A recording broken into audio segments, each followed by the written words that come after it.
Basi bwana, baada ya yote mwaka mmoja ulipita, na baada ya mwaka huo Lucas akamtembelea Amanda akiwa amependeza vibaya mno, akamjulia hali na maendeleo yake pia. Amanda akamwambia Lucas kuwa anamshukuru sana kwa kuwa naye kipindi chote alichopata ajali, na msaada wake umemsaidia sana, hivyo baada ya wiki moja ataweza kutembea.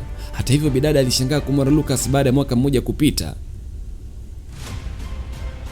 na kimtazamo tu inaonekana Lucas kayapatia maisha, ni amekuwa tajiri hatari. Lucas anaweka wazi kuwa alilifanyia kazi wazo lake la mgawa. Hata hivyo Lucas alifurahia tu kumwona Amanda akiwa salama, lakini ghafla kuna mwanamke mmoja akafika mbele yao, kisha Lucas akamtambulisha kuwa mwanamke huyo anaitwa Miriam. Amanda anapomtazama kwa makini akaona Miriam kwamba kavaa pete, na maanisha kwamba kaolewa. Amanda akaumia sana na kumuuliza Lucas kama ameoa.